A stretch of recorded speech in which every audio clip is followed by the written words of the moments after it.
রাজ্য তৃণমূল কংগ্রেসের সভাপতি সুব্রত বক্সী, অল ইন্ডিয়া তৃণমূল কংগ্রেসের general secretary Mukul Roy, Partha Chattopadhyay, Derek O'Brien, আমার সমস্ত কলিগ,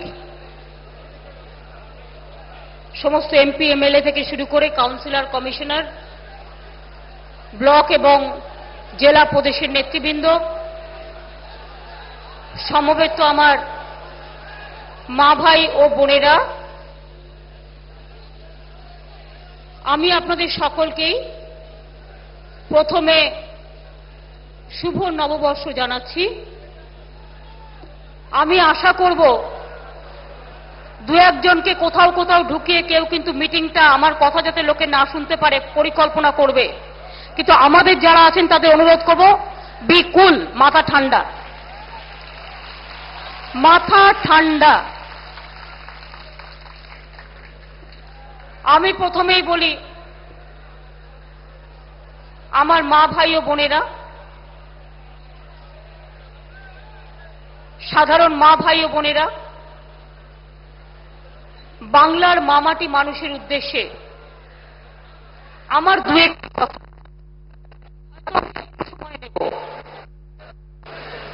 তার কারণ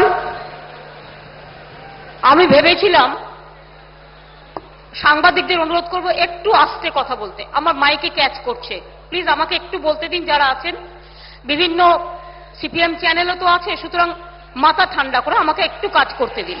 না থাকুক, ঠিক আছে, এটা আপনাদের দেখার ব্যাপার না, আমি ওদের কাছে আবেদন করছি একটু ঠান্ডা, বেশি চিৎকার করবেন না, তাহলে আমি মাইকে বক্তৃতাটা দিতে পারবো না। অন্যান্যরা তো শোনা যাচ্ছে, অনেক সাংবাদিকরা আছে, তাদের শুনতে দিন। আপনারা জানেন যে আমি ভেবেছিলাম একটু দেরি করে আসব, তার কারণ 6টার পরে, এখন তো গরমকাল, প্রচন্ড গরম, বাইরে প্রায় লু চলছে। এই অবস্থায় আমি ভেবেছিলাম সন্ধ্যে 7টার পরে আসব, কিন্তু আমি যখন মুকুল বক্সী, পার্থদের ফোন করলাম, অতীনদের, ওরা আমাকে বলল মানুষ ইতিমধ্যেই রাস্তায় অপেক্ষা করছে, তাই আপনি যদি চলে আসেন। তো আমি সেই জন্য তাড়াতাড়ি চলে এলাম। আমার মনে পড়ছে 1998 সালে যখন নতুন তৃণমূল কংগ্রেস আমরা তৈরি করলাম, কংগ্রেস ছেড়ে গিয়ে রাজনৈতিক দল, তখন আমরা এই শ্যামবাজার পাঁচমাথার মোড়ে নেতাজি সুভাষচন্দ্র বসুর স্ট্যাচুকে সাক্ষী রেখে, রবীন্দ্র নজরুলকে সাক্ষী রেখে আমরা আমাদের প্রথম সভা করেছিলাম। সেদিন আমাদের সাথে শ্রদ্ধেয় অজিত দাও ছিলেন। আজকে তিনি বেঁচে নেই, কিন্তু আমি সেদিনটের কথাটা আমার কাছে খুব মনে পড়ছে। এই জায়গাটা আটকে দিতে হবে, স্ট্যাম্পার্ড হয়ে যাবে এই জায়গাটা। আমি প্রশাসনকে অনুরোধ করব, কিছু না, আপনারা কেউ করবেন না, বাঁদিক আর ডান দিকে যাতায়াতটা বন্ধ করে দিন, everything will be all right.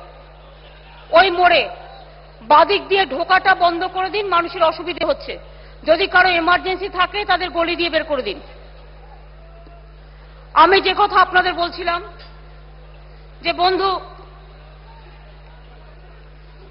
আমি হয়তো আপনাদের কয়েকটা কথা বলবার জন্য আজকে এখানে এসে সমবেত হয়েছি। গত কয়েকদিন ধরে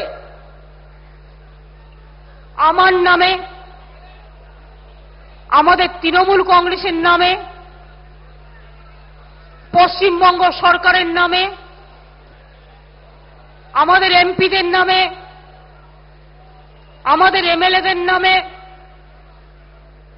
আমাদের কাউন্সিলরদের নামে,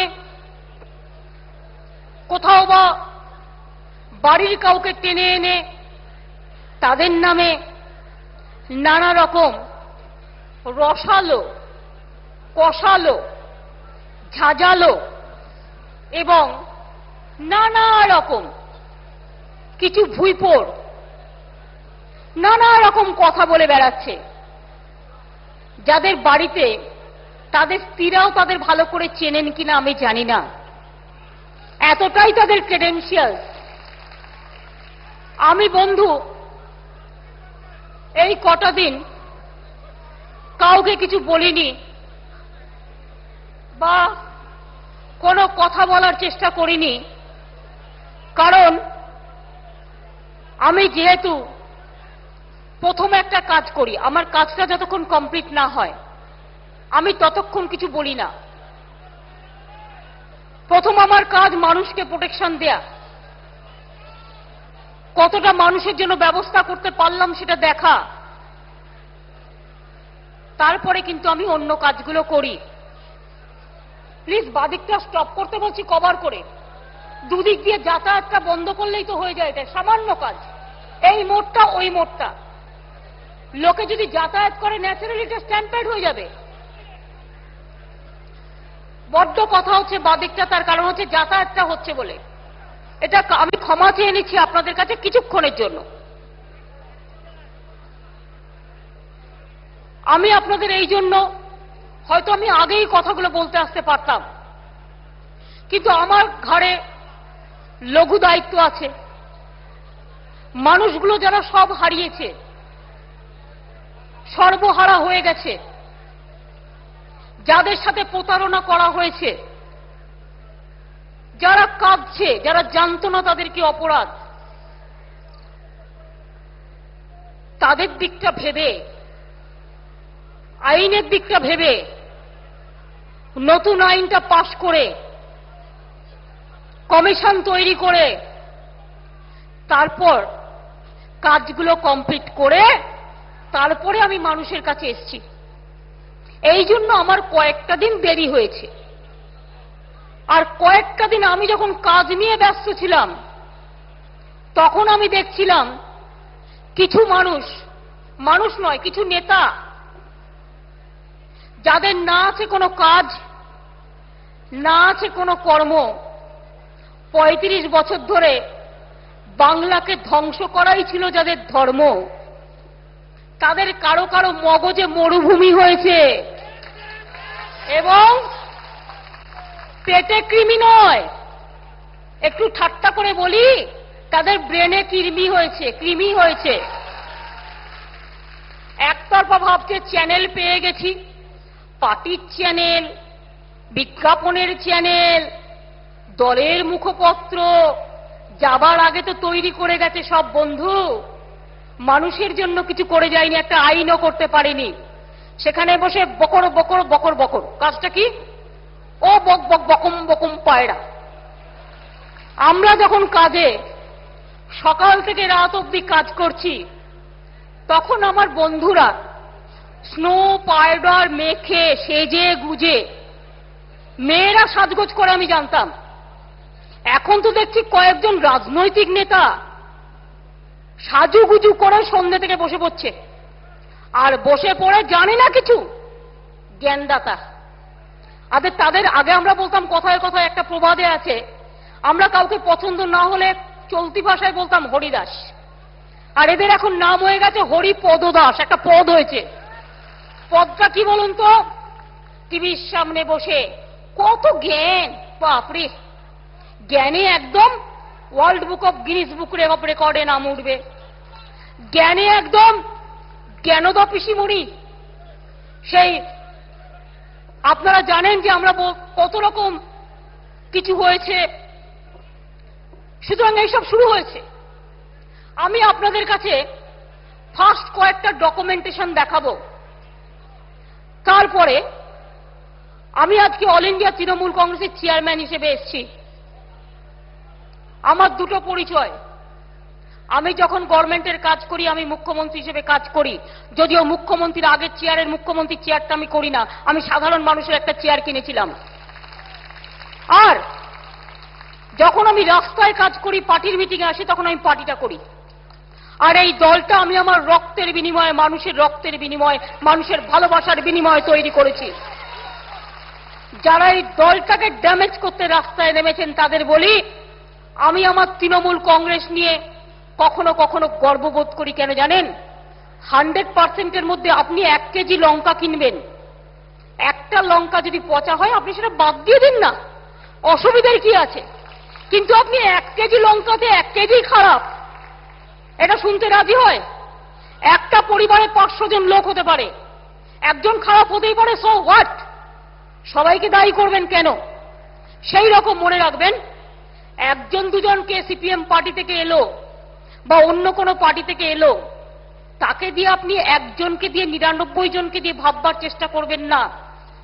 আমাদের রাজনৈতিক দল তৃণমূল কংগ্রেস ট্রান্সপারেন্ট, আমাদের অ্যাকাউন্টেবিলিটি আছে, আমাদের ক্রেডেন্সিয়ালস আছে। হ্যাঁ, বলতে পারেন আমাদের আবেগ একটু বেশি আছে, বিবেক একটু বেশি আছে, তাই মানুষ বিপদে পড়লে আমাদের হৃদয়টা কেঁদে ওঠে। ওদের হৃদয়, সিপিএম কংগ্রেসের বন্ধুদের বলছি, ওদের হৃদয় প্রতারণার জন্য হৃদয়ে শিকড় গজায়, আর আমাদের মনটা কেঁদে ওঠে গরিব মানুষ কাঁদলে। শুনছিলাম তো অনেকদিন ধরেই সঞ্চিতা, সঞ্চয়িতা, সঞ্চয়িনী, আরো নানা রকম গ্রুপ, পাবলিসিটি দিতে চাই না, এটা আরেকটা ভুল পাবলিসিটি দেয়া, ওগুলো উঠে গেছে বলে তাই প্রায় সম্পূর্ণটাই দেউলিয়ার পর্যায়ে। তাই বন্ধু, আমি আপনাদের এখনো বলি, যতক্ষণ পর্যন্ত আইনের খাতায় পুলিশ তখনই কেস করতে যায়, ধরতে যায়, যখন পুলিশের কাছে ইনফরমেশন থাকে, কমপ্লেন থাকে, এফআইআর থাকে। পুলিশ সুমোটো একটা দুটো করতে পারে, কখন বলুন তো?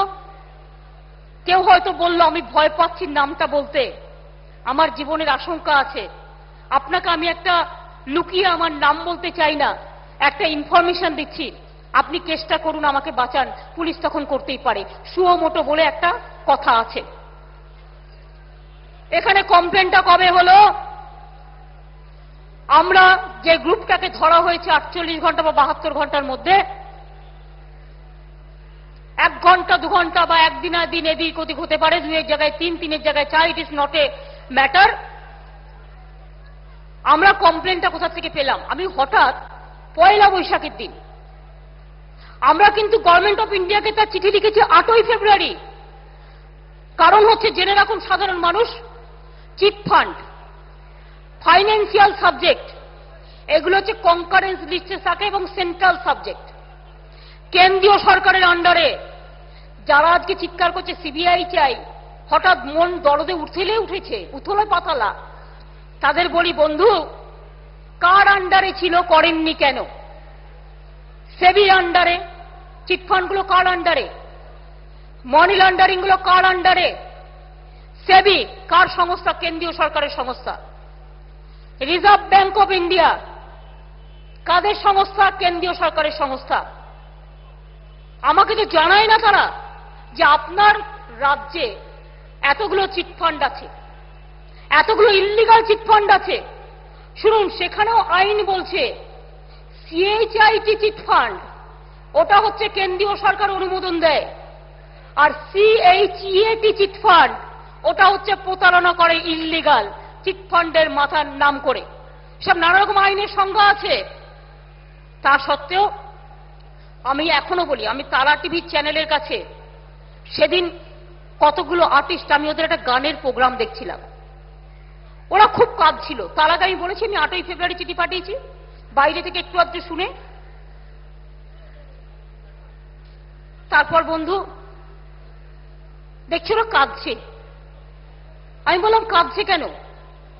কুণাল চ্যানেল টেনে চাকরি করতো, কিন্তু কুণাল আমায় কোনোদিনও বলেনি যে ওরা মাইনে পাচ্ছে না। না বললে আমি জানবো ওটা কোত্থেকে? ওরা চাকরি করে, চাকুরিজীবীরা বললে তবে তো আমি জানবো। জার্নালিস্টরা যদি না বলে আমি কোথা থেকে জানবো? আমি জানতে পারলাম তারা চ্যানেলের ওরা খুব কাঁদছে, এবং আর্টিস্টরা গেছে গান করতে, তারা খুব দুঃখ করছে, কারো চোখে জল, আপনারাও দেখেছেন অনেকে। আর ওদের মিউজিক চ্যানেলটা আমি মাঝে মাঝে দেখি, আমার মিউজিকটা খুব ভালো লাগে, আমি একটু গান টান ভালোবাসি। তো দেখতে দেখতে আমি দেখছি ওরা কাঁদছে, করছে। আমি তখন একটা সিদ্ধান্ত নিয়ে মুকুলকে বললাম, মুকুল, ওরা কারা আছে কি আছে আমি কিছু জানি না, ওদের ডেকে বলো এই চ্যানেল থাকুক, আমরা চাই। আমি চেষ্টা করব আইনটা দেখে নিয়ে, টেকনিক্যালিটিসটা দেখে নিয়ে, যাতে ওদের চ্যানেল বন্ধ না হয়ে যায়। Let us try for that, আইনটা দেখে নিতে হবে। তখন আমি বললাম, কিন্তু ওদের তো আগে একটা ডায়েরি করতে বলো, এফআইআর না করলে এফআইআরটা করতেও কিন্তু আমি বলেছিলাম। আমি শুধু এই যাদের ব্রেনে কি যেন বলেছিলাম, কৃমি আছে, এবং যাদের ব্রেনে মরুভূমিতে, ওদের মগজে মরুভূমি, তাদের জানা উচিত। আপনি যদি এতই জানতেন, আপনারা একটা ডায়েরি করেননি কেন? একটা এফআইআর করেননি কেন? কেন আমাদের নলেজে নিয়ে আসেননি? নির্বাচনে হেরে গিয়ে হঠাৎ করে মনে হয়েছিল, হেরে যাওয়ার পরেও নিজের দায়িত্ব পালন করুন। পালন করেছিলেন দায়িত্ব। বন্ধু, আমি তো সব দেখাতে পারবো না, কারণ আমার তো অত টাইম নেই, আপনাদেরও ধৈর্য নেই আশা করি। আমি কিছু ডকুমেন্ট নিয়ে এসেছি, আগামী দিন বললে আরো নিয়ে আসবো। আমার হাতে যা ধর আমি তাই নিয়ে এসেছি। আমার কোমরে চোট আছে, তা সত্ত্বেও আমি জানেন আমাকে খুন করতে গিয়েছিল অমিত দাকে। আমি যতটা আমার ব্যাগে করে আনতে পারি, এর মধ্যেও বয়ে ততটা নিয়ে এসেছি। দায়িত্ব তো আপনাদের ছিল বন্ধু। যদি আপনি জানতেন এবং কমাস ধরে 3-4 মাস ধরে চিৎকার করছেন, তা আপনারা চিৎকার করার পরে আমি আইনটা করতে বলেছিলাম। আমি সেন্ট্রাল গভর্নমেন্টকে বলেছিলাম আপনারা চিঠিটা ফেরত পাঠান। কেন বলেছিলাম? দেখুন, যারা বলছে জানে না তাদের বলি, কেন পাঠিয়েছিলাম জানেন চিঠিটা? এটা হচ্ছে রাষ্ট্রপতি ভবন থেকে পাঠানো একটি চিঠি। উদ্ধার করেছি ফাইল থেকে, ফাইল তো পাওয়া যায় না। সেই চিঠিটায় আমি দেখছি এক জায়গায় লেখা আছে, আমি চিঠিটা পড়ে দিই। আমি যখন আইন যে আমি করব, এক তো কেন্দ্রীয় সরকারের আইন, কিছু কিছু রাজ্য নিজের একটা আইন করেছে, যেমন তামিলনাড়ু করেছে, মহারাষ্ট্র করেছে 15 বছর আগে, যখন এখানে সঞ্চয়িতা এসব হয়েছিল। তোমরা কেন করনি? এবার দেখুন, আমি ফাইল খুঁজতে গিয়ে, থ্যাঙ্কস টু পার্থদা এবং অমিত দা, ওরা আমাকে একটা কাগজ দিল, একটা চিঠি দেখালো। চিঠিতে লিখছে রাষ্ট্রপতি ভবন থেকে, দেখুন, আই অ্যাম ডাইরেক্টেড, কে বলছে? P K Seth, joint secretary of government of India. রাষ্ট্রপতি ভবন থেকে একটা চিঠি আসছে, যেরকম করে আসে, তাতে লিখছে, আমি একটা প্যারাগ্রাফ বলি টাইমের জন্য, যে government letter, I am directed to refer to the correspondence resting with the state government letter 2005 FS 77/2005 dated 25 October 2005 on the subject mentioned above and to enclose a copy of Department of Economic Affairs বলে memo দিয়ে একটা 6 March 2006 একটা পাঠিয়েছে the reserve bank of India on the shed legislation. তাতে government of India রাষ্ট্রপতি ভবন থেকে কি লিখছে? লিখছে, the request of the state government that suitable amendments in the shed bill shall be moved by the state government। অর্থাৎ state গভর্নমেন্টের কাছ থেকে এই যে আমি লোককে যে বিলটা, the West Bengal protection of interest of ডিপোজিটার্স in finance establishment বিল 2003 যেটা করেছিল, সেইটার উপরে করতে গিয়ে বলছে যে state government that the suitable amendments, মানে হচ্ছে ঠিকমতো সুইটেবল সংশোধন, in the said bill shall be moved by the state government, state গভর্নমেন্টের করা উচিত, মুভ করা উচিত। কেন বলছে? After receipt of the presidential accent, প্রেসিডেন্টের কাছে যায় বিল সই হয়ে, যে কোনো বিল, ফাইন্যান্সের বিল যেটা কেন্দ্রীয় সরকারের অ্যাপ্রুভাল হয়ে আসে, এবং বিলটা সই করে তোমরা যেটা পাঠিয়েছো প্রেসিডেন্টের সাইন করার জন্য, এই বিলটা প্রেসিডেন্ট সই করে, বলেছে ইট ক্যানট বি অ্যাকসেপ্টেড, এটা গ্রহণ করা যাবে না, কারণ as it will not be appropriate, এটা অ্যাপ্রোপ্রিয়েট নয় to recommend a faulty and incomplete legislation, অর্থাৎ দোষপূর্ণ এবং অসম্পূর্ণ লেজিসলেশন। কে দায়ী? কে পাঠিয়েছিল 2003 আইনটা? ডাল মে কুছ কালা হ্যায়, পর্দা কা পিছা মে ক্যা হ্যায়? আমি বলছি না, মুকুল বলছে না, পার্থ বলছে না, বক্সি বলছে না, অমিত মিত্র বলছে না, শোভনদেব চ্যাটার্জি বলছে না, সুব্রত মুখার্জি বলছে না। কে বলছে?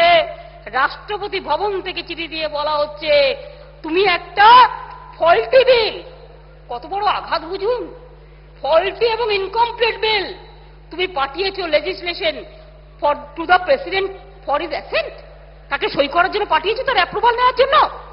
নিয়ে বলছে it is accordingly requested that the West Bengal Protection of Interest of Depositors in Finance Establishment Bill 2003 may be withdrawn. এটাকে উইথড্র করে নাও। এবং প্রেসিডেন্ট হাউস থেকে বলছে and a fresh legislation, একটা fresh legislation, নতুন legislation incorporating the suggestion made by the central government may be got approved by the state legislature and forwarded to the government of India for obtaining the assent of the president. মানেটা বুঝতে পারলেন? পুরনো বিলটা, faulty বিলটা withdraw করে নাও, একটা নতুন বিল নিয়ে এসো প্রেসিডেন্টের অ্যাসেন্টের জন্য অ্যাসেম্বলিতে পাশ করে। বন্ধু, একটা কথা জেনে রাখবেন, আমি খুব অজ্ঞ, আমার অত বুদ্ধিবিদ্যা নেই, আমার একটাই বুদ্ধি আছে মানুষের পাশে দাঁড়ানো। আমি নিজেকে কখনো কৃতিত্ব দিই না যে আমি অনেক বুঝি। আমি একটু মাটির কথা বুঝি, একটু মানুষের কথা বুঝি, একটু মা আম্মার কথা বুঝি। আমি অমিতদাকে বললাম, আরে অমিতদা, এ তো মহা মুশকিল, আগে তো বিলটা উইথড্র করুন। উইথড্র যদি আমি না করি তাহলে তো কোনোদিনই আইন হবে না। সংবিধানের নিয়ম হচ্ছে যতক্ষণ একটা বিল পড়ে থাকে প্রেসিডেন্টের সই করার জন্য যায়। আমার ভূমি বিল আমার তৈরি, কিন্তু আমি কখন করতে পারবো জানেন? রাষ্ট্রপতি কেন্দ্রের ভূমি বিলটা সই করবে, করে আমায় যখন জানাবে I can incorporate. This is the law. তাই আমি ক্যাবিনেটে পাশ করেও ভূমি বিল পলিসিটা আমি চালু করেছি আমার রাজ্যের জন্য, জোর করে জমি নিচ্ছি না। সুতরাং যে বিলটা পড়ে আছে সেই বিলটা উইথড্র না করে কি করলো? জাস্ট লোক দেখানো, লোক ঠকানো, ইয়াও হয় ওয়াও হয়, একটা বিল পাঠিয়ে দিয়ে বসে আবার একই ভুল করলো, বিলটাকে উইথড্র করলো না। উইথড্র না করলে তো এক্সিস্ট করছে। আরে একটা মানুষ মরে গেলে তবে তো আপনি ডেথ সার্টিফিকেট লিখবেন। মানুষ না মরল না, সে বেঁচে আছে বেচারা, আপনি ডেথ সার্টিফিকেট লিখে দিলেন। How is it possible? মৃত্যুর আগেই death certificate, is it possible? আপনারা বলুন তো, সাধারণ মানুষ কাকে বোকা বানাচ্ছে? সেই জন্য আমরা কি করলাম, এই বিলটাকে এবার উইথড্র করালাম। আমি নিজে মাননীয় রাষ্ট্রপতিজিকে ফোন করেছিলাম, বিলটা উইথড্র করিয়ে গভর্নর থাকবে না বলে সব কাজ কমপ্লিট করে একদিনের মধ্যে বিশেষ অধিবেশন ডেকে বিশেষ বিলেই প্রথম মনে হয় সম্ভবত একবার একটা রেজুলেশন বা কিছু হয়েছিল, পাশ করেছি আমরা। এবং সেই বিলেও অ্যাসেম্বলির সাবজেক্ট বলে বলছি, ইট ইজ অলরেডি পাবলিক, নিশ্চয়ই সংবাদ মাধ্যমগুলো লিখেছে বলে বলছি। I am talking from the public document. CPM উইথড্রলে বিলে ভোট দিল না, তার মানে ওটা উইথড্র কেউ চায় না, ও চায় ফল্টি বিলটা থাক। কংগ্রেস আসছেন, কংগ্রেসও ভোট দেয়নি, তার নাকি এখন সিবিআই চাই। আর সিবিআই সম্বন্ধে সুপ্রিম কোর্টের ভার্ডিক্ট কাল পরশু কবে বেরিয়েছে দেখে নিয়েছেন। আমি আর কিছু বলতে চাই না, আমি চাই সাংবিধানিক অর্গানাইজেশনগুলো ভালো করে কাজ করুক। করেননি কেন? আসামে কার গভর্নমেন্ট ছিল এতদিন? এখন করলে হবে? আমরা ধরার পর কান টানলে মাথা আসে। সেবি কার? সেন্ট্রাল গভর্নমেন্টে। রিজার্ভ ব্যাংক কার? সেন্ট্রাল গভর্নমেন্টে। একটু কয়েকটা কথা শুনুন, কাজে লাগবে। আমিও বেশি বুঝি না, আইনটা ঘাটতে ঘাটতে দেখেছি। আমার আগের বন্ধু সরকার, ওরা আমাকে শত্রু ভাবলেও আমি বলি বন্ধু সরকার, এটা রাজনীতিতে কাটিছি। তুমি আমাকে চোর বললে আমি তোমাকে চোর বলিব না, আমি আমার আইন দিয়ে ব্যাখ্যা করব। চোর তো যে ধরবে সে চোর বলবে, ধরা পড়লে নিশ্চয়ই বলবে, সেক্ষেত্রে আমার কিছু করার নেই। এবার আপনারা আমায় বলুন যে তোমরা আজকে সব চিৎকার করে বেড়াচ্ছ, এক তো বিলটা করনি, বিলটা আমরা করেছি এবং আমরা চাই কেন্দ্রীয় সরকার এটা তাড়াতাড়ি সই করে দিক। আমাদের সরকার যখন আপনাদের আশীর্বাদে, শুভেচ্ছায়, দোয়ায় দীর্ঘ 34 বছর বাদে বাংলার মাটিতে একটা পরিবর্তন হলো, ভাবলাম অনেক কাজ করবো, মা করতে গিয়ে দেখি টাকা নেই, সব ফাঁকা। টাকা মাটি, মাটি টাকা। রামকৃষ্ণ পরমহংসদেব বলেছিলেন, এটা একটা স্লোগান, উনি টাকাটাকে লোভ সম্বরণ করার জন্য বলেছিলেন কথাটা। আর সিপিএম কি করলো? সব টাকা ফাঁকা করে দিয়ে চলে গেল। ইন্টেনশনটা কি ছিল? এরা আসবে, চালাতে পারবে না, মাইনে দিতে পারবে না, 6 মাস বাদে বিদায় নেবে। পুরো খালি এরা দেনার দায়ে বাংলাকে বিক্রি করে দিয়ে গেছে। এবার দেখুন, তোমার রিজার্ভ ব্যাংক, কেন্দ্রীয় সরকার, আমি 50 বার মিট করেছি প্রধানমন্ত্রী, রাষ্ট্রপতি থেকে শুরু করে কেন্দ্রীয় অর্থমন্ত্রী থেকে শুরু করে সব। আমার কি অপরাধ? আপনি একটা চাকরিতে জয়েন করলেন, আপনি জয়েন করে যদি দেখেন আপনি মাইনে পাওয়ার আগেই আপনার নামে দেনা হয়ে আছে সেই অ্যাকাউন্টে, আপনি কি করে শোধ দেবেন? কোথা থেকে দেবেন? আমি এসে দেখলাম লক্ষ লক্ষ কোটি টাকার দেনা। ইনকাম ছিল আমাদের 20,000 কোটি টাকা, রিজার্ভ ব্যাংক 1 তারিখে কেটে নিয়ে গেল 21,000 কোটি টাকা। আর এবছরে আমরা মিলিয়ে 12,000 কোটি টাকা বেশি ইনকাম করলাম, যা কখনো হয়নি। সুদ দিয়ে, দেনা দিয়ে এবার আমায় কত কাটলো? 25,000 কোটি টাকা। তো reserve bank of India Babu, reserve bank বাবুদের আমি বলি, গভর্নমেন্ট অফ ইন্ডিয়া যারা বড় বড় ভাষণ দিয়ে সিবিআই সিবিআই করে নৃত্য করছেন তাদের বলি, 1 তারিখে একতরফাভাবে ইউনিল্যাটারালি যখন তুমি আমার ট্রেজারি থেকে জনগণের খাওয়া দাওয়া মাইনে থেকে তুমি তোমার সুদের জন্য সিপিএম করেছে দেনা, আর তোমাদের মধ্যে হচ্ছে দেনা পাওনা, তুমি 25,000 কোটি টাকা কেটে নিয়ে যাও, তখন government of India you are showing you are a boss. আর যখন চিট ফান্ডের লক্ষ লক্ষ কোটি টাকার প্রতারণা হয় তখন নামে ধস, তখন তোমার কি হয়? কেন করতে পারো না? তুমি জনগণের টাকা কাটবার জন্য ইউ আর এ বস, আর জনগণের টাকায় যখন তুমি ধস নামাও তখন তুমি কি হও? ধস। কেন্দ্রীয় সরকার, you cannot deny your responsibility, and CPM government you cannot, because you are the main হোতা। আতুর ঘর আপনি তৈরি করেছেন, আপনার আতুর ঘরে জন্ম নিয়েছে চিটফান্ড। বন্ধু, আমি আপনাদের 2-1টা ডকুমেন্ট দেখাই, কখনো ঝড় জল এসে যাবে না। সিপিএম বলছে আল্লাহ, ওর বলে না তো আল্লাহ মেঘ দিয়ে পানিতে সুন্দরভাবে থাকতে দেবে, ও এখন আল্লাহও বলছে না, বলছে ঈশ্বর আমাকে মেঘ দে, বৃষ্টি দে, যাতে কাগজগুলো বলতে না পারে, তাড়াতাড়ি মিটিং শেষ করে দেয়, তাই আমি একটু তাড়াতাড়ি চলছি। ওনারা নাকি ভাজা মাছটা উল্টে খেতে জানেন না। এটা কি? গণশক্তি। অন্য কাগজ ছেড়ে দিন, তারা তো বিজনেস করে, সেটা পরে আসবো, এটা তাদের বিজ্ঞাপন নিয়েছে। এটা কার? গণশক্তির ডায়াল। দেখুন, আমি কি মিথ্যে কথা বলছি? ডায়ালটা কার? ডিফার্মেশন করতে পারে আমার বিরুদ্ধে, আমার কোনো ব্যাপার নেই, আমি তো আইনে রাস্তায় দাঁড়িয়ে বলছি। সবাই ছবি করছে, 24 ঘন্টা আশা করি আছে, এবং আকাশ বার্তা নিশ্চয়ই আছে। এটা দেখুন, দেখুন, এটা হচ্ছে 2011 ডায়াল গণশক্তি। আর এই যে দেখছেন এই চিরকুটগুলো সব হচ্ছে চিটফান্ডের টাকার অ্যাডভার্টাইজমেন্ট।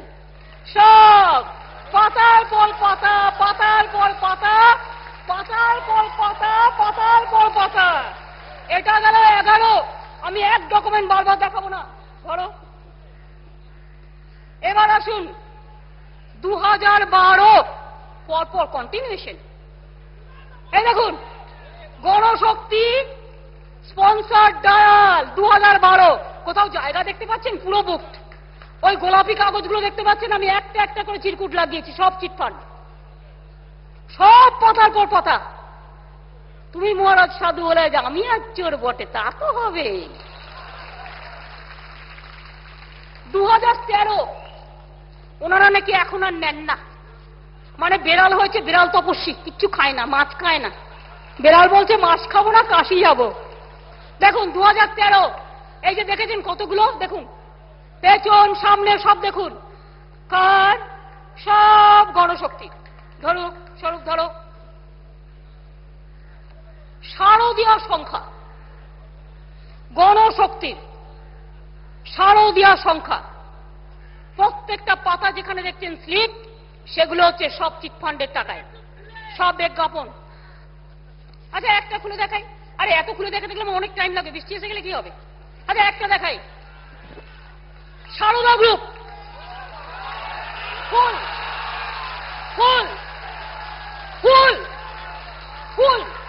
Anybody can challenge. প্রেসের জন্য 1 মিনিট দিয়ে দিচ্ছি, please sit. Both the page, both the page. একটা খুলে দেখাতে বললেন বলে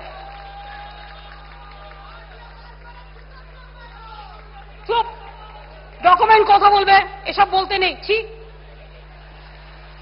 বেশি বলবেন না, বলতে নেই, দেখতে হয়। বলছে ওনারা নাকি কানের কাছে কাউকে ঘেঁষতেই দিতেন না, পানিহাটিতে মুখ্যমন্ত্রী মিটিং করে বলেছেন, উনি না বললে আমি কিন্তু বলতাম না। আমি এতটা নির্লজ্জ নই যে আমি আমার মুখ্যমন্ত্রী ছিলেন বলে তাকে আমি অ্যাটাক করবো পলিটিক্যাল পারপাসে। No, not that. তিনি বলেছেন বলে আমি বলছি, ক্ষমা করবেন, আমি কিন্তু বলতে চাইনি। ওনাদের কানের পাশ দিয়ে সব চলে গেছে। ওনারা কাছে ঘেঁষতে দিতেন না। ছবিটা কার, নাম বললাম না। ছবিটা কার? ছবিটা কার? ছবিটা কার? একটা চিটফান্ড গ্রুপ সিল করে দিয়েছি। ছবিটা কার? ছবিটা কার? ছবিটা কার? ছবি আপনাকে এভিডেন্স দেবে। আর একটা দেখাই, সব দেখা তো টাইম হয় না। দুটো মুখ্যমন্ত্রীর ছবি, এটা বাংলা, একটা ত্রিপুরা। দুটো মুখ্যমন্ত্রীর ছবি, এটা আজকাল কাগজে বেরিয়েছিল। গণশক্তিতে তো আছে, ওদের ছবি গণশক্তি ছাড়া কোথায় পাবেন? এখন সব লুকিয়ে ফেললে লাভ নেই, আমার কাছে সব আছে, আমি একটা একটা করে নিই। ছবিটা কাদের? আপনারা যে বলছেন জোড়ামানি কেস, হতেই পারে, আমি সম্মান করি তাদের পজিশনের জন্য, সেটা আলাদা। আমি বলতে গেলাম বলেই তো হয়ে গেল। আমি মাঝে একদিন অসুস্থ হয়েছিলাম, আমাকে বললো আমি কার প্লেনে এসেছি, কোন কোন সাংবাদিকরা ছিল। আপনাদের বলি, সেদিন আমার ডাক্তারের রিপোর্ট লেখা আছে এমসের, আমার প্রায় 44-45 পালস বিট হয়ে গেছিল, আর প্রেশার এত লো হয়ে গেছিল, আর দিল্লিতে থাকাটা আমি সেফ মনে করছিলাম না। আমাদের পার্টি বলল, দিদি আমরা এমপিরা মাইনে দিই, চাঁদা দিই, এমএলএরা দিই, চলো একটা ফ্লাইট ভাড়া করে চলে যাই, এদের কাছে তোমাকে যে কোনো সময় মেরে ফেলবে। আমি ওদের সাথে অনেক তর্ক বিতর্ক করলাম, কিন্তু লাস্ট অবধি বললাম যে তোমরা আমায় কথা দাও, তোমরা টাকাটা পেমেন্ট করবে, তবেই আমি যাব। সেই মুহূর্তে একটা প্লেনে করে আমি এসেছিলাম। বললো আমি কার প্লেনে এসছি, কোন কোন সাংবাদিক আমার সাথে এসছেন। বন্ধু, যখন সব লোকেরাই সাংবাদিকদের নিয়ে ট্যুরে যায়, তখন এই কোশ্চেনটা করেন না। আর আমার তো স্পেশাল ফ্লাইট নয়, আপনাদের তো আছে অনেকেরই, তখন কোশ্চেন করেন না। বলে না, যত বেশি সিম্পল হবে ওকে আঘাত করো, করবেনটা কোথায়? তাদের সাথেও যার ফ্লাইটে আমি এসেছিলাম অনেক তর্ক বিতর্ক করেছে। দিস ইজ দ্য ছবি, তাদের কোম্পানি উদ্বোধন করতে গিয়ে আকাশ বার্তা কার টাকা দিয়ে তৈরি হয়েছিল। And this group, KD Singh তো আমাদের এখানে এমপি হয়েছে অনেক পরে, এমপি হওয়ার পরে এসছে, আগে আসেনি। তো আকাশ বার্তায় কার শেয়ার ছিল, চ্যালেঞ্জ করে বলছি। আর this is the photo Buddhadeb বাবুর সাথে। আমি বলতাম না, ডিমের কোম্পানি হবে, আরো কি সব কোম্পানি হবে। এটা আবার হচ্ছে বর্তমান কাগজ, 8ই অক্টোবর এই 2008, বর্তমান কাগজ। দাঁড়ান ডেটটা আবার বলি, 8ই অক্টোবর, ঠিকই বলেছি তো দেখছি, 8ই অক্টোবর 2009। এই কাগজটা হচ্ছে আজকাল 2008, 30শে জুলাই। দীপঙ্কর দা আশা করি দেখতে পাচ্ছেন, মিলিয়ে দেখবেন, আমি কিন্তু ডুপ্লিকেট দিইনি।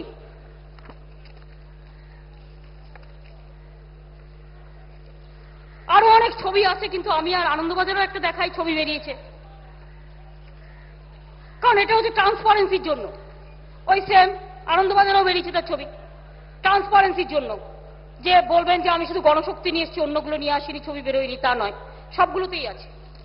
দেখুন, একটা আমি মনে করি, আজকালকার দিনে যে কেউ যে কোনো জায়গায় ছবি তুলে নেয়, ক্লাবের উদ্বোধন করতে গেলেও নয়, আমি সেটাকে মাইন্ড করি না, কারণ আজকালকার দিনটাই ভালনাবের হয়ে গেছে। কিন্তু তোমরা বলছো আগ বাড়িয়ে তোমরা কাউকে ঘেঁষতে দাওনি, আমরা নাকি ঘেঁষিয়েছি। তো কে ঘেঁষেছে আর কে ঘষেছে, তার জন্য আমাকে ডকুমেন্টেশনটা দিতে হলো। ইট ওয়াজ ভেরি এসেন্সিয়াল। এই দেখুন মন্ত্রীদের ছবি, উদ্বোধন অনেক কিছুই করেন মন্ত্রীরা, সেটা আপনারা শুরু করেছেন 84 সাল থেকে। উচিত ছিল যখন 76 সালে এবং 82 সালে সঞ্চয়নী হয়েছিল, তখনই বিগিনিংটাকে এন্ড করে দেওয়া। তখন আইনটা করলে তো মানুষ প্রতারিত হতো না, সেটা করেনি। তারপরে রমরমিয়ে চলেছে এই চিট ফান্ডের ব্যবসা এবং এদের সমস্ত সাহায্যে। আর একটা গ্রুপের ছবি, মোহাম্মদ সেলিম সাহেব, আপনাদের এমপি ছিলেন। এরকম অনেক আছে, আমি কত দেখাবো, এরকমও আছে। আরো একটা গ্রুপ, CHIT নয়, CHEAT, এরকম অনেক আছে। আমি একটা জিনিস মনে রাখবেন সাধারণ মানুষ, আমি এখানে এসছি বা আমি কাজটা করি রাজ্য সরকারের, আমি গভর্নমেন্টের থেকে 1 পয়সা বেতনও নিই না, আমি গাড়িও নিই না, বাড়িও নিই না, টাকাও নিই না। আমি wholeheartedly voluntarily service this just as a worker. তার কারণটা কি জানেন? আমি মানুষের পাহারাদার। যারা মানুষকে পাহারা দেয় তারা টাকার বিনিময়ে পাহারা দেয় না, অন্তর দিয়ে দেয়। আমি অন্তর দিয়ে পাহারা দিই। তাই মনে রাখবেন, তুমি মহারাজ সাধু বলে আজ, আমি আজ চোর বটে। আর একটা কয়েকটা কাগজ দেখাই, ওদের ঢোকাও।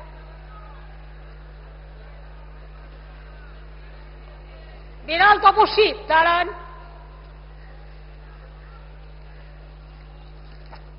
এগুলো গণশক্তি কাগজ, ফুল পেজ। দেখুন অ্যাডভার্টাইজমেন্ট সারদার, ফুল পেজ, ফুল পেজ। কতগুলো দেখাবো? Full page. গণশক্তি, গণশক্তি, গণশক্তি, গণশক্তি, গণশক্তি, গণশক্তি, গণশক্তি। কত দেখাবো? দাঁড়ান, আরো আছে। দাঁড়ান দাঁড়ান, আরো আছে, অনেক আছে, আরো আছে। গণশক্তি, ভক্তি ভক্তি, ভক্তি ভক্তি এক, ভক্তি ভক্তি এক। কত দেখাবো? এবার দুটো বান্ডিল দেখাই। আর বিক্রি করতে হবে 2012 8 মার্চ। না না না, ভুল বললাম, 13 2013 সব গণশক্তি বান্ডিল করে নিয়ে এসছি। এত কোথা থেকে নিয়ে আসবো বলুন? তো আমি পাহাড়ে ডুবে যাবো, প্রতারণার পাহাড়ে, চিটফান্ডে, বিজ্ঞাপনের পাহাড়ে আমি তাহলে ডুবে যাবো। 1 মার্চ, মানে কাছে মার্চের কাগজ পুরো দেখুন, সব গণশক্তি, সব গণশক্তি, সব গণশক্তি। মার্চ এই 13, বিড়াল তপস্বীদের কাগজ 13, 12, এই সরি মার্চ, আর এটা হচ্ছে এপ্রিল 2013। সবে 1 মে গেল। লেটেস্ট লেটেস্ট আপডেট 2084 থেকে যা করেছে ছেড়ে দিন, লেটেস্ট আপডেট হয়ে যাচ্ছে, চিৎকারও করে যাচ্ছে। হ্যাঁ, খুব চালু। ওই যে আবার বলেছি, জানে না যে যে ডালটায় বসে ডাল কাটছে, সেটা কাটলে যে নিজেই পড়ে যাবে, সেটা বোঝবার ক্ষমতা নেই। আমি তো এখন একটু একটু করে খুঁজে বের করব।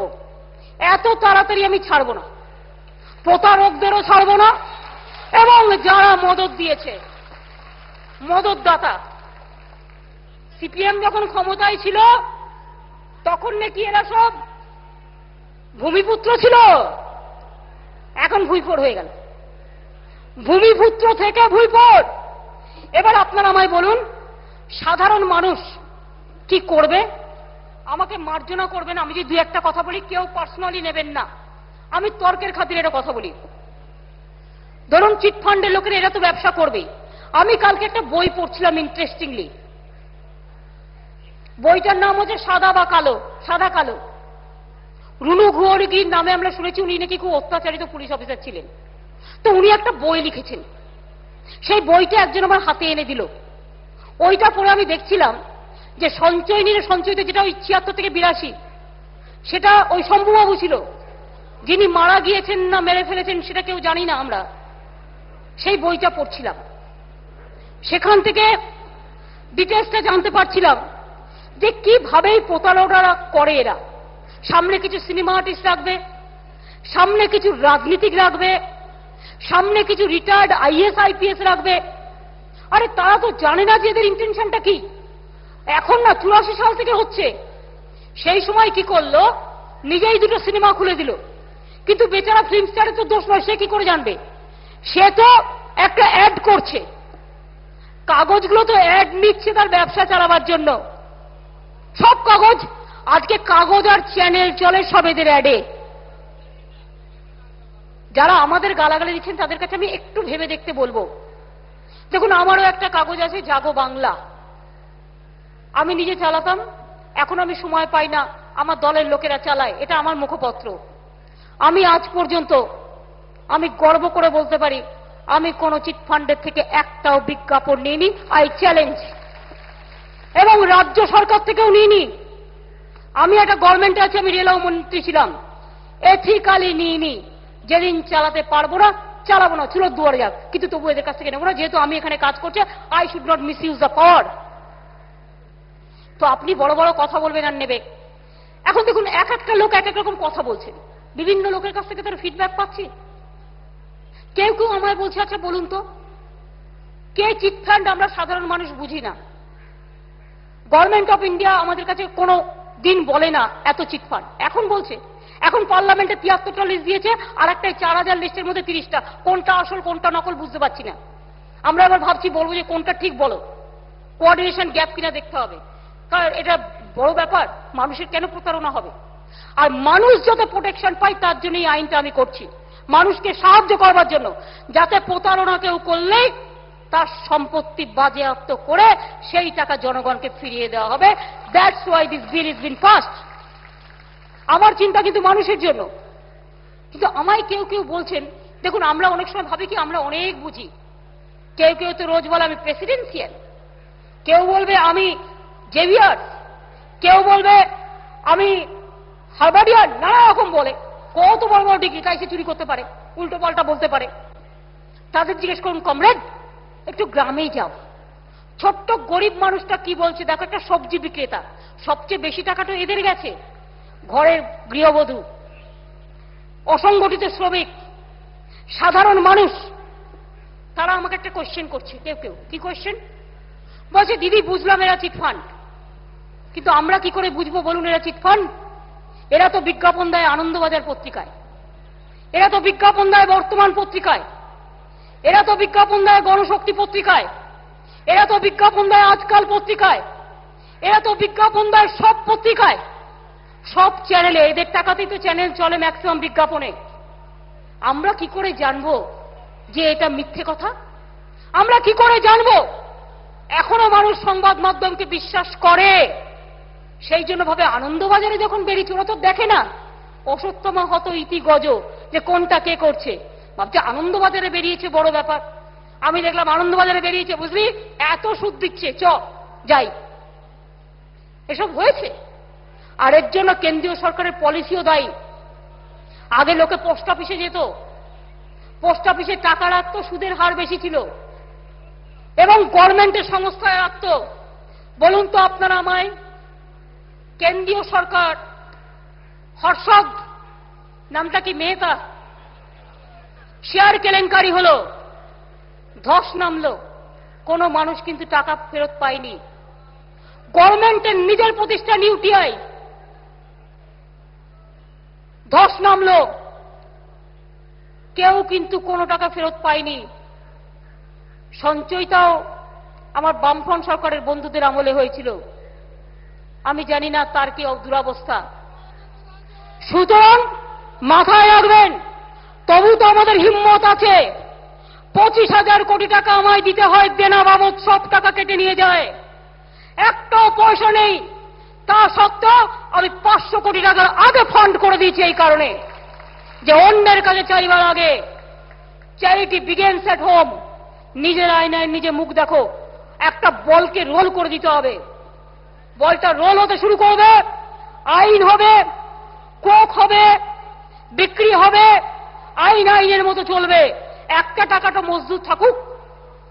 পুজোয় আপনি জামা কাপড় কেনেন, সবাই জানেন পুজোয় উৎসব হয়, আগে থেকে একটা ফান্ড আপনি রেডি রেখে দেন, কিছু কিছু জমান।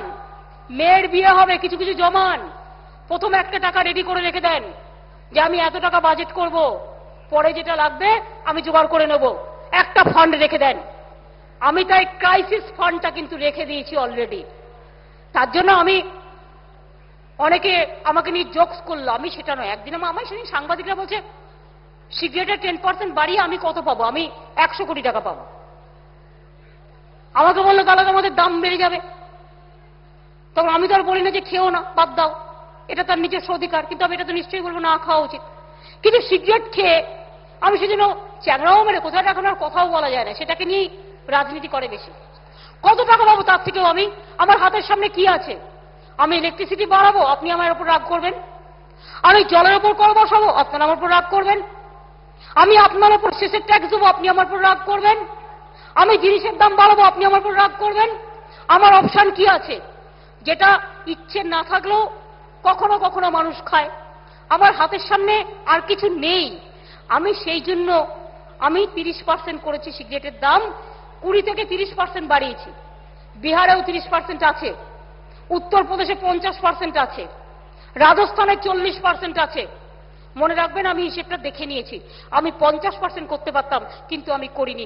জনগণের জন্য একটু আপনাদের সিগারেটের দাম বেড়েছে, তার জন্য মানুষ কিছু মনে করবেন না, এটা আমি বিশ্বাস করি। আমার মায়ের বাড়িতে অসুখ হলে আমার যা আছে আমি টাকাটা না রেখে দিয়ে আমি মাকে, আমার বাচ্চাকে চিকিৎসা করব।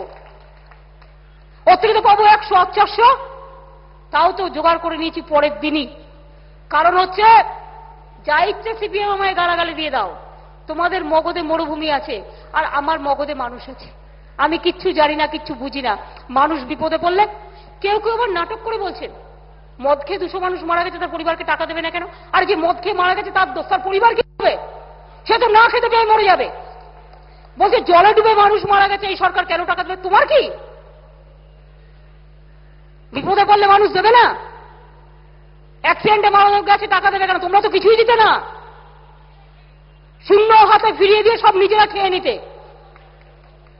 এই তো আমি রুমু গৃহনিয়োগীর একটা লেখা পড়ছিলাম, আমি I am coating the book, আমি যেটা কালকে পড়েছি সাদা কালো, তাতে এক জায়গায় লিখছে, নামটা বলতে পারছি না, তখন একজন মিনিস্টার ছিলেন, আমি কিন্তু I am coating the book, তার বাড়ি ছিল চন্দননগরে। তাকে কোনো একজন প্রতারক, চিটফান্ডের মালিক বললেন, আমার 2 বস্তা টাকা পার করে দিতে হবে, 2 বস্তা বা 2 ট্রাঙ্ক। সেই মন্ত্রীকে রাজি করালাম, মন্ত্রী বলল পার করে দেব। এবার যখন হুগলি জেলায় ঢুকেছে, তাকে একটা ল্যাঙ্গুয়েজ ইউজ করেছে, সেটা আমি আর বলছি না, খারাপ ল্যাঙ্গুয়েজ, যে তুই এবার পালা। এবার আমি বুঝলাম, তখন হচ্ছে আমার টাকা, বলে দূর, এ তো পাবলিক মানি, এখন এটা আমার। লিখছে এটা বইতে, আমি বইটা কোট করলাম, কারণ কেউ তো আজ পর্যন্ত প্রতিবাদ করেনি, লিখেছে অনেকদিন আগে, সম্ভবত বইটা 98 বা 2001 সালে পেরিয়েছে।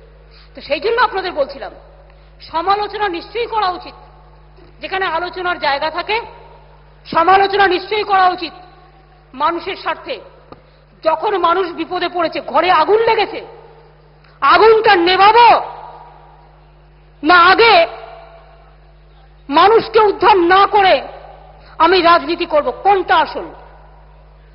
কেউ একটা অন্যায় করেছে, এটা গভর্নমেন্টের নয়, প্রাইভেট পার্টি সব। সে অন্যায় করেছে, গভর্নমেন্টের সোশ্যাল কম্পালশন আছে, তাই আমার দায়িত্ব তাদের পাশে দাঁড়ানো।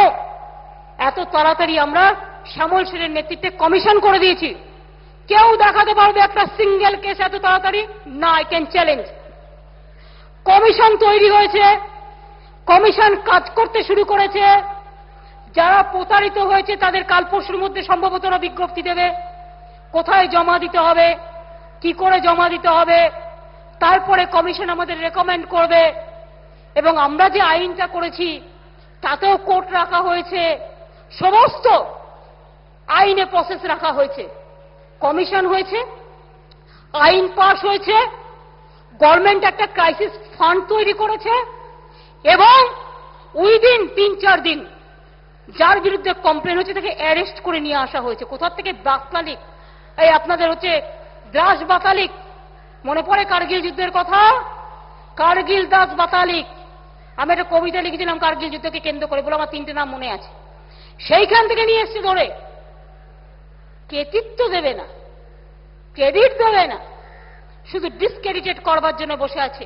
কেন এসব করছি জানেন? সাধারণ মানুষ আপনারা জেনে রাখুন, আমি আজ নয় 15 বছর আগে বইয়ে লিখে দিয়েছি, 10-15 বছর আগে, এবং এখনো বলি, আমি পাবলিক মিটিংয়ে দাঁড়িয়ে দাঁড়িয়ে বলি, জানেন তো আমি যেদিন থেকে পাবলিকের কাজ করি আমি মনে করি মানুষের পরিবার আমার পরিবার, আমার কোনো পরিবার নেই। কবার বলেছি এটা?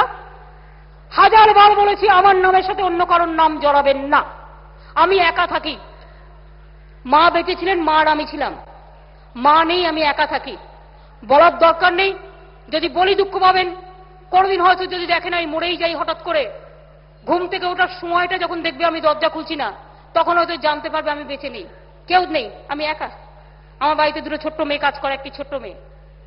2টো বউ আসে, তারা আমায় একটু খেতে দেয় রাত্রির বেলা, আমি সারাদিন বাড়ি থাকি না, চলে যায়। আমি এই কথাগুলো আপনাদের বলে রাখলাম এই কারণে, কেউ কেউ রং মশাল নানা রকম চর্চা করছে। আমি আবার বলে যাই, আমার সাথে সম্পর্ক একমাত্র মানুষের, আর আমি মনে করি মানুষের পরিবার আমার পরিবার, আমার কোনো পরিবার নেই। কারণ আমি টাকা ইনকাম করার জন্য, ধান্দাবাজি করার জন্য আসিনি। আমি প্রথম ভাবলাম কি করে ইলেকশন করবো, ইলেকশন করলে টাকা চাইতে হয়, লজ্জা লাগে। আর যারা মাথা উঁচু করে চলে না, দেখবেন বুক ভাঙবে তো মুখ ভাঙবে না। মধ্যবিত্তরা অনেক বিপদে পড়ে, কিন্তু ওই বুক ভাঙে তো মুখ ভাঙে না। আমি অনেক ভেবেছি, আমি অনেক দিন আগে বইও লিখেছি ইলেকট্রাল রিফর্মস করা দরকার। তারপরে আমি ভাবলাম আমি একটু আঁকি না, একে যদি বিক্রি করে যে কটা পাই তাই দিয়ে অল্প করে খরচা করবো, কিন্তু আপনার কারো কাছে যেন হাত না পাততে হয়। আমি বিধানসভা ইলেকশনের আগে থেকেই ফর্মালিটিস এটা করেছি, এবং বিশ্বাস করুন কাজ করার পরেও আমি 2-3 ঘন্টা করে আঁকি লিখি। কেন জানেন তো? তাহলে আমি টাকাটা পাবো কোথেকে আমার পার্টি চালাতে? আমাকে তো এমপি ইলেকশন কন্টেস্ট করতে হবে, আর তা নাহলে প্রতারকদের কাছ থেকে নিতে হবে কোনটা ভালো, নিজে করা ভালো না চুরি করা ভালো, কোনটা ভালো। আমি কিছু কাজ করছি। এবার সিপিএম বলতে শুরু করলো, ওরটাকেও এঁকে দেয়, ওরটাকেও লিখে দেয়, আর ভাগ্যিস বলে না আমারটাকেও খেয়ে দেয়। মানে আমি যে খাই নিজের মুখ দিয়ে, সেটাও কেউ খেয়ে দেয়, আমার পেটে চলে আসে। ভেরি মানে ফানি থিংস যেটা করে বেড়াচ্ছে। সেই জন্য আপনাদের কাছে বললাম, কেন করছে জানেন? ওরা কিছুতেই মেনে নিতে পারছে না, হেরে গেছে এখনো। ধরুন আমার যদি মনে হতো আমি ভিন্ডিকটিভ, কত ফাইল নেই, কত ফাইল নেই, ফাইল খুঁজতে গেলে বলে নেই নেই নেই, আবার কি। কদিন আগে একটা ফাইল দেখছিলাম, 2007-এর কেস, চুরির কেস, বড় ডাকাতির কেস, কোলগেট কেলেঙ্কারির কেস। সিবিআই কতগুলো কোয়ারি চেয়েছে, সেটা আমার কাছে ইনফরমেশন পাঠিয়েছে 2013-য়। এবার আমি দেখছি ফাইলে লেখা, এই যে mister Partha Chatterjee is the minister for that department. আমি ফাইলটাই দেখছি লিখে দিচ্ছে কোনো ফাইল নেই। আমি চ্যাংরামো হচ্ছে, ফাইল নেই মানে এফআইআর করো, কান টানলে মাথা আসবে। কে কে ফাইল লুকিয়েছে দেখতে হবে, কে কে চুরি করেছে। সব ফাইল নেই বললে হবে? টেনে ওগুলোকে, আর যে যে ফাইল লুকিয়েছে সব কটার বিরুদ্ধে এফআইআর করো, এ টু জেড। গভর্নমেন্টের দস্তাবেজ চুরি করবে, আর তার আমি বাল্মীকির পাপ অন্য কেউ নিয়েছিল, আমি কেন নেবো? ফাইল নেই কথাটা বলতে আমি রাজি নেই। বলো যে চুরি করেছে, ফাইল লুকিয়েছে, তুমি খুঁজে বের করো ফাইল কোথায় গেল। আমি যদি চাইতাম সব কটা জেলে থাকতো, সব কটা জেলে থাকতো। মাথায় রাখবেন, ভদ্রতা করে করিনি, রাজনৈতিক ভাবে লড়বো বলে। আর এটা ভেবেছে দুর্বলতা, ভাবছে তৃণমূলের তো নিজস্ব চ্যানেল নেই, তাই যা ইচ্ছে করে যায়। আর কয়েকজনের ভেস্টেড ইন্টারেস্ট তো আছে।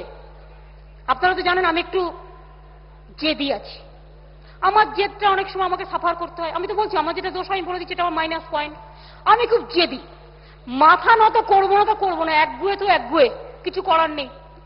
আমাকে কিছুতেই মাথা নত করাতে পারছে না। সুতরাং planted, planning, so many things.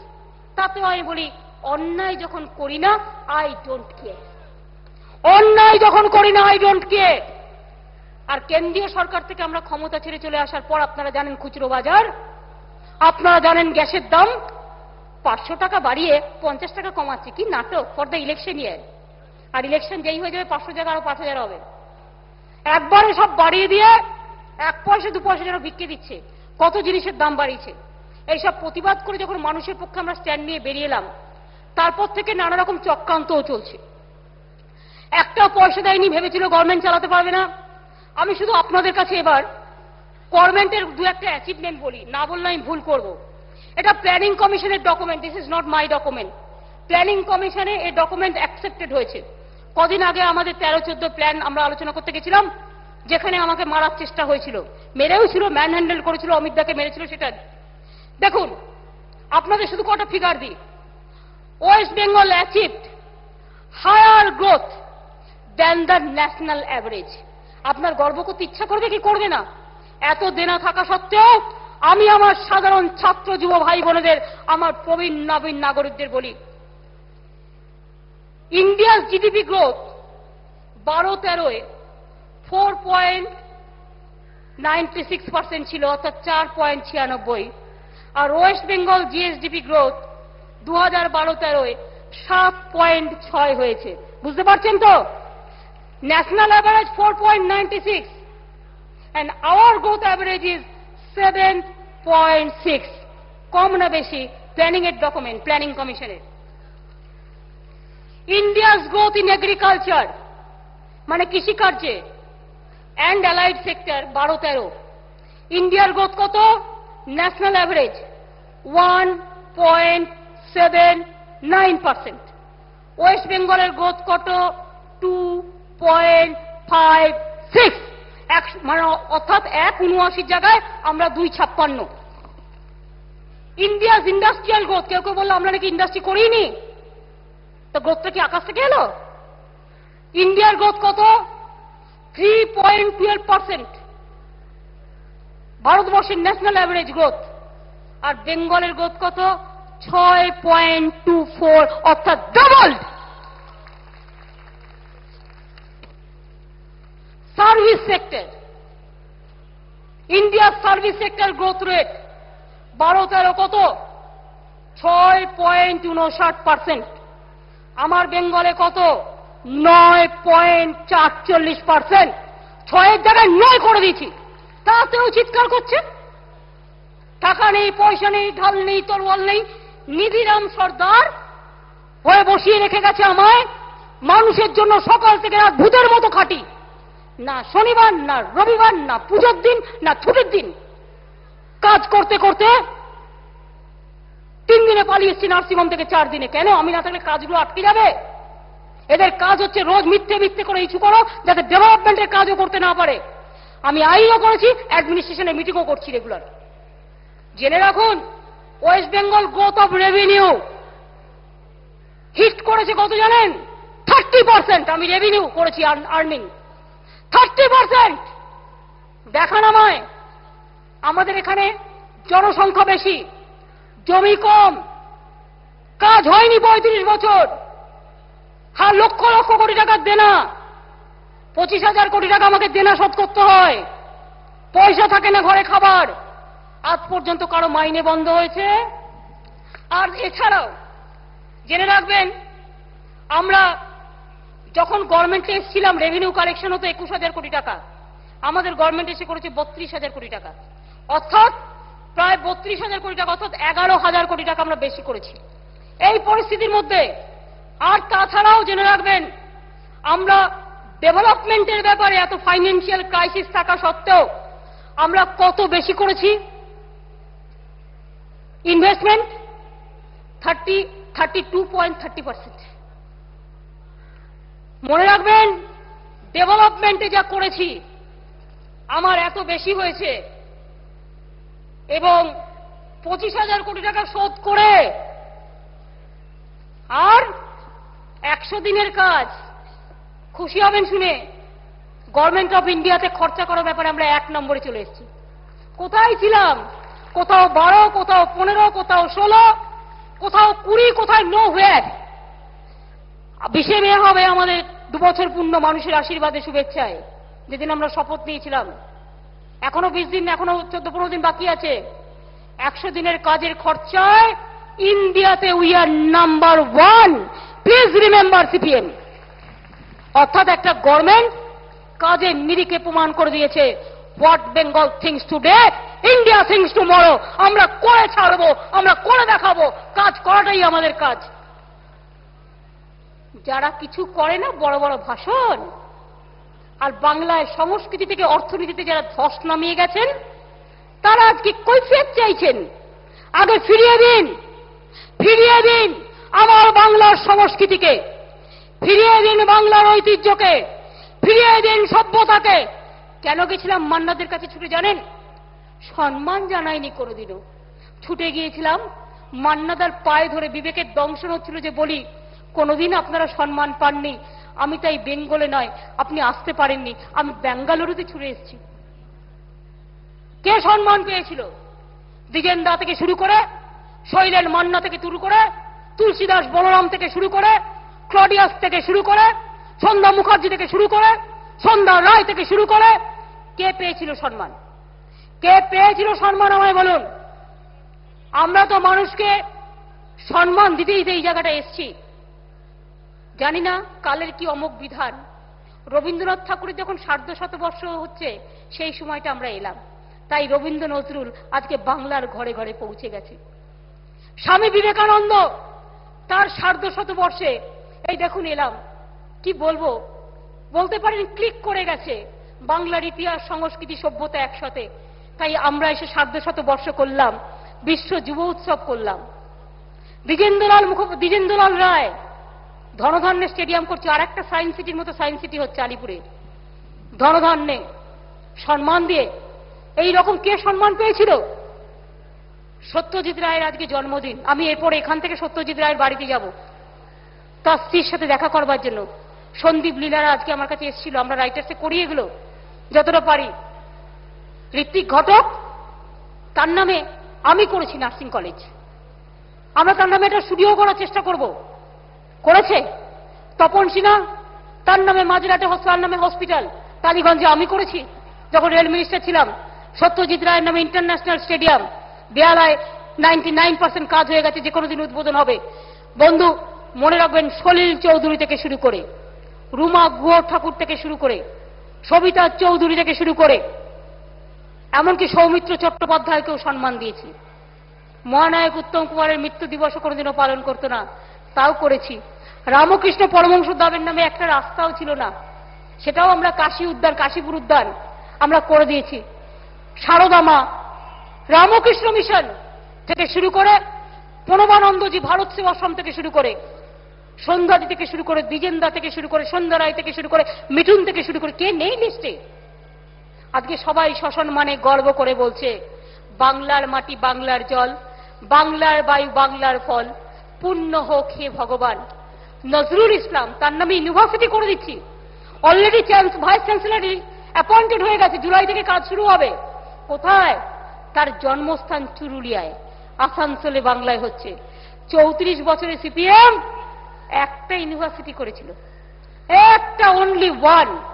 আর 15 বছরের মধ্যে আমরা দেখুন, ডায়মন্ড হারবার এই প্রথম সারা পূর্ব ভারতে মহিলা বিশ্ববিদ্যালয় হচ্ছে, ভাইস চ্যান্সেলর অ্যাপয়েন্টেড হয়ে গেছে।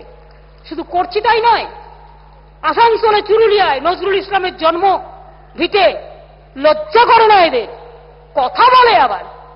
পুরো ওখানে ইউনিভার্সিটি হচ্ছে নজরুল ইসলামের নামে।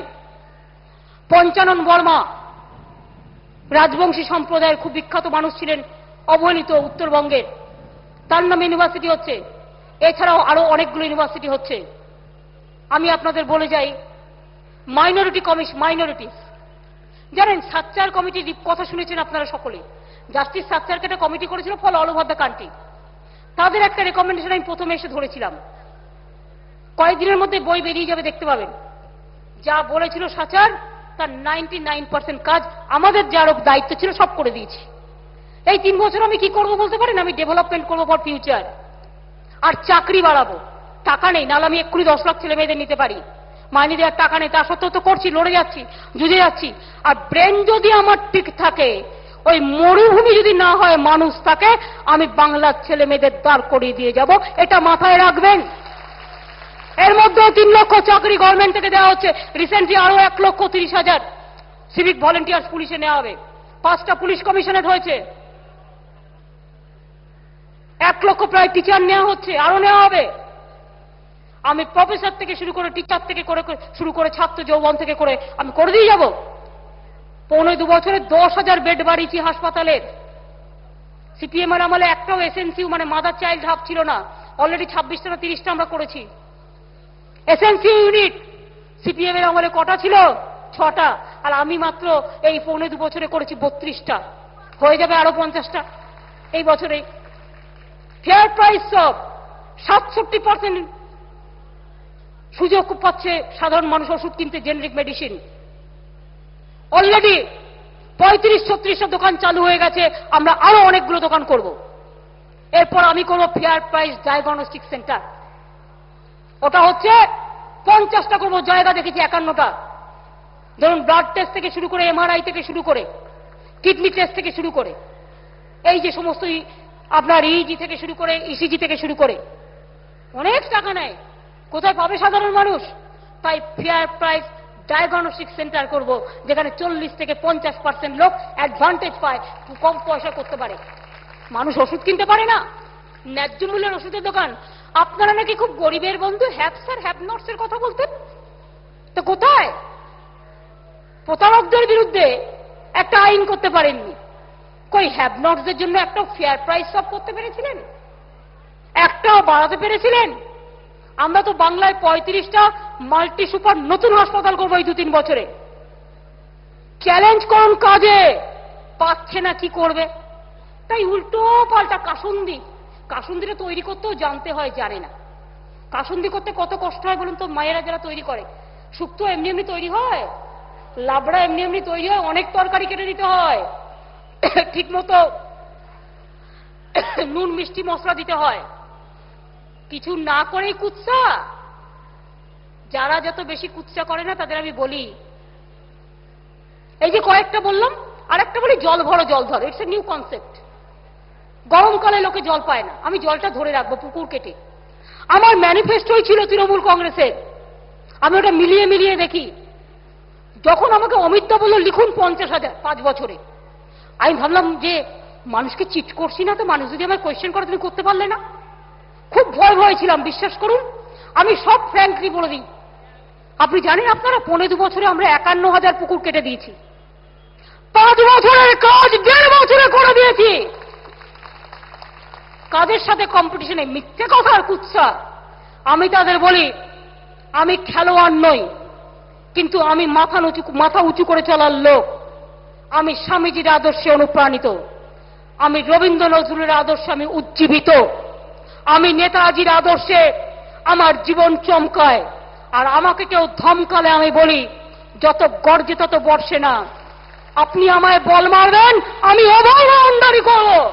আসুন, চ্যালেঞ্জ মারুন, বল কটা মারবেন মারুন। কোথায় কোথায় কুৎসা করে বেড়ানো কাজ করতে পারেননি কিছু, বিপদের দিনে মানুষের পাশে না দাঁড়িয়ে মিথ্যে কথা আর কুৎসা। ওই কুৎসার কাসুন্দি কিন্তু আপনাদের মানুষ খাওয়াবে, আমি মানুষকে বিশ্বাস করি। গ্রামে গ্রামে দাঙ্গা লাগিয়ে দেওয়া, পঞ্চায়েত সামনে প্ল্যান করে। দেখুন, মেয়েতে পঞ্চায়েত ইলেকশন হওয়ার কথা ছিল কি ছিল না? আমি এক্ষুনি চাই। বলছে এরা তো ইলেকশন করতে চায় না, তাই আমি ইলেকশন করতে চাইনি বলে আমি কোর্টে যাইনি। তুমি গেছো, কংগ্রেস গেছে, বিজেপি গেছে, সব তোমরা কোর্টে গেছো। কেন গেছো? ভোটকে ভয় পাও বলে। আর আমি চাই পঞ্চায়েত ইলেকশন সেপ্টেম্বর মাস থেকে চেষ্টা করছি আমি, তোমরা করতে দিচ্ছ না। ক্ষমতা থেকে যাওয়ার আগে 3 বছরের জায়গায় 6 বছর করে দিয়ে গেছো পর না, যা ইচ্ছে করে গেছো, যাকে ইচ্ছে বসিয়ে দিয়ে গেছো, রেট্রোস্পেক্টিভ এফেক্ট করে দিয়ে চলে গেছো। অনেক কিছু করেছো, বাংলাকে ধ্বংস করেছো, বাংলার সম্মানকে দুর্লভলুণ্ঠিত করেছো, বাংলার পুঞ্জীবিত মানুষের ক্ষোভকে তোমরা দুমড়ে মুচড়ে দিয়েছো, জ্বালিয়ে দিয়েছো, পুড়িয়ে দিয়েছো।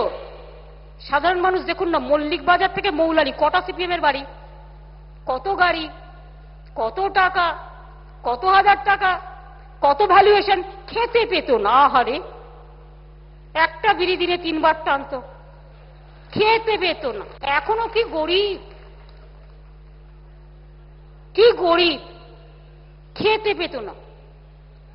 কত বড় বড় ভাষণ, আমি চোর, আমার পরিবার চোর, আমার দল চোর, মানুষ চোর। উনি সাধু। আমি শুধু রবীন্দ্রনাথের ভাষায় বলি, যারে তুমি বাঁধি বেজে নিচে, যারে তুমি নিচে ফেলো, সে তোমারে বাঁধি বেজে নিচে, আর পশ্চাতে রেখেছো যারে, সে তোমারে পশ্চাতে টানিছে। মনে রেখো কমরেড, যাহারা তোমার বিষাইছে বায়ু, নিভাইছে তবু আলো, তুমি বায়ুটাকে বিষিয়েছ 35 বছর ধরে, নিভিয়ে দিয়েছ সভ্যতার আলো।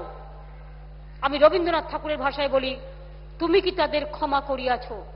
তুমি কি বেসেছ ভালো? অথবা বলি, নতুন বৈশাখ, শুভ নববর্ষে আপনাদের পরিবারদের মঙ্গল কামনা করে মঙ্গল ঘট নিয়ে সমাগো বাংলার ঘরে ঘরে, নতুন প্রজন্ম হাল ধরো আজ ভারতের দরবারে। অথবা চ্যালেঞ্জ করে বলি, জানি না ক্লিক করবে কিনা, কলকাতা একদিন ভারতবর্ষের রাজধানী ছিল, এই কলকাতাই ভারতবর্ষকে একদিন পথ দেখাবে, এটা মাথায় রাখবেন। আমার জীবনের স্বপ্ন একটাই, কোন চেয়ারে বসা নয়। আমি চেয়ারটাকে মনে করি টেম্পোরারি, মানুষকেই মনে করি চিরস্থায়ী। আমি মনে করি চেয়ারের থেকেও বড় হচ্ছে মানুষের চেয়ার। বেঁচে যদি থাকি সিপিএম, মারার খুন করার অনেক চেষ্টা করেছো, আর কংগ্রেস তোমার এখন বললাম না কিছু। সুতরাং সবাই জোট বাঁধো, তোমাদের সবার জোটের বিরুদ্ধে মানুষকে বলবো শুধু জোট বাঁধুন, বিশ্বাস রাখুন, আস্থা রাখুন, ভরসা রাখুন। মনে রাখবেন, আমি যদি আমার দলেরও কেউ অন্যায় করে আমি ছাড়ি না, আমি বাড়িরও কাউকে ছাড়ি না। আমি এরকম টাইপের লোক, আমি খুব রাফ অ্যান্ড টাফ। আমি যুদ্ধক্ষেত্রে আর্মির ভূমিকা পালন করি, আর মানুষের কাজে যখন আসি আমি যতটা পারি আমার নলেজে আসে, I always use to try best for the people. এবং সেই জন্য মনে রাখবেন, আমি এটুকু বলে যাই, পার্টিটার নাম এখনো তৃণমূল কংগ্রেস। বিশ্বাস রাখুন, ভরসা রাখুন, রাখুন আপনাদের আস্থা। আবার বলি, মানুষ বাঁচাতে তৃণমূল কংগ্রেসই একমাত্র রাস্তা, এই রাস্তাই আমাদের পথ দেখাবে। আর আমি আমার সহকর্মীদের বলে বেড়াবো, আপনারা যত দিন যাবে আরো নম্র হবেন। আমি চাই আপনারা আরো ভালো হন, সুন্দর হন, সুশৃঙ্খল হন। জবাবের বদলে আমি আমার সভ্যতা দিয়ে, সংস্কৃতি দিয়ে, আমার রুচি দিয়ে, আমার তর্ক বিতর্ক দিয়ে আমি জবাব দেব। তার কারণ, যে ধ্বংস সিপিএম করে গেছে, আমরা সেই ধ্বংস বাংলাকে কাউকে করতে দেব না। এবং এক্ষেত্রে যারা দোষী তাদের বিরুদ্ধে স্ট্রং অ্যাকশন হবে। মা মাটি মানুষের সরকার, সাধারণ মানুষ যারা সর্বশান্ত হয়েছেন তাদের টাকা আইনত ফিরিয়ে দেওয়ার জন্য সমস্ত আইনত বন্দোবস্ত নেবে। তার জন্যই কমিশন তৈরি হয়েছে, তার জন্যই আইন তৈরি হয়েছে। আমরা চাই কেন্দ্রীয় সরকারের বিল তাড়াতাড়ি আমাদের কাছে সই করে ফেরত পাঠান।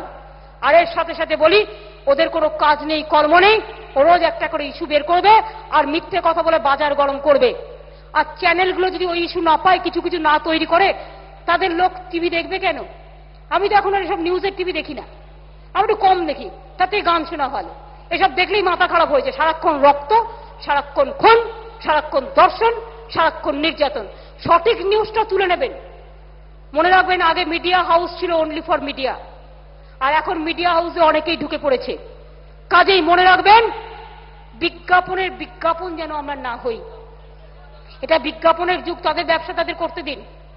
এমনকি যে জার্নালিস্টদের কাজ বন্ধ হয়ে গেছে, আমি চাই তাদেরটাও খুলুক, তারা নিজেরা কোঅপারেটিভ তৈরি করুক, তারা রেজিস্টার সোসাইটি করুক, আইন মেনে যেভাবে চলা দরকার তারা চলুক। আমার যেটুকু ক্ষমতা, আমি তাদের জন্য দরকার হলে আমি একদিন রাস্তায় বসে আঁকতে পারি, আমি সেগুলো বিক্রি করে সব টাকা দিয়ে দিতে পারি, আমার নেওয়ার প্রয়োজন নেই। আমি যতটুকু সাহায্য করার আমি করব, কারণ তারাও বিপদে পড়েছে। আর আজকে লক্ষ লক্ষ মানুষ বিপদে পড়েছে।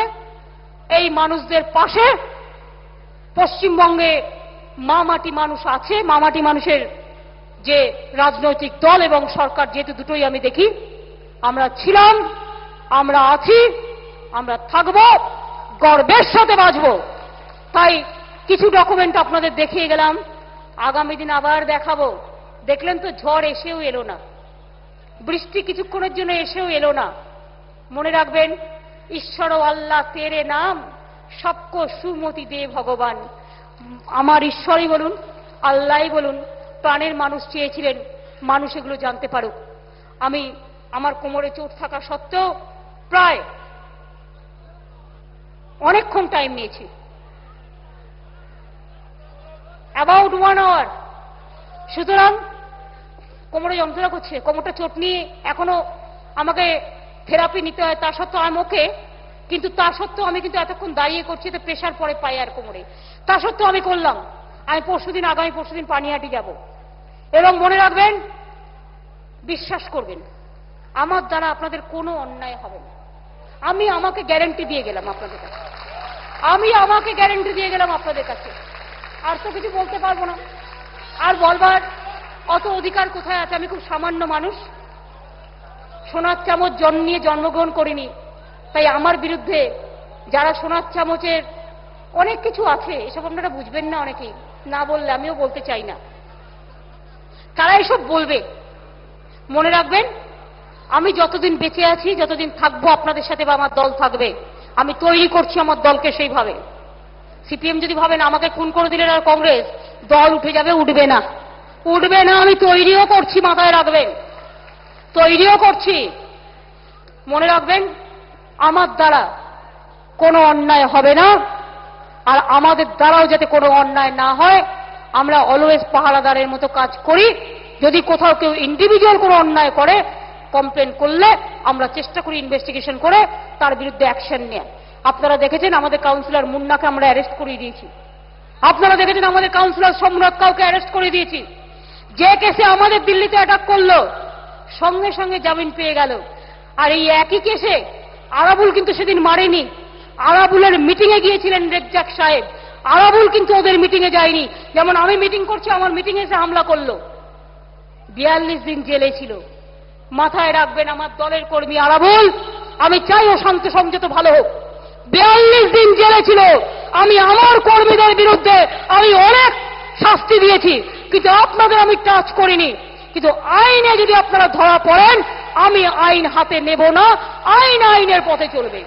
আমি এটুকু বলে আমি আপনাদের সকলকে আমার অন্তরের প্রণাম সালাম জানিয়ে শ্রদ্ধার্ঘ্য জানিয়ে, আপনারা এতক্ষণ ধরে, আমি একটা ক্ষুদ্র মানুষ, আমাকে কথা বলবার সুযোগ করে দিয়েছেন, আপনাদের চরণে আমার প্রণাম ও সালাম জানিয়ে আমি আমার বক্তব্য শেষ করলাম। জয় হিন্দ, বন্দে মাতরম, খোদা হাফেজ। ইনশাআল্লাহ সকলে ভালো থাকুন, সুন্দর থাকুন, সুস্থ থাকুন। ধন্যবাদ মমতা বন্দ্যোপাধ্যায়।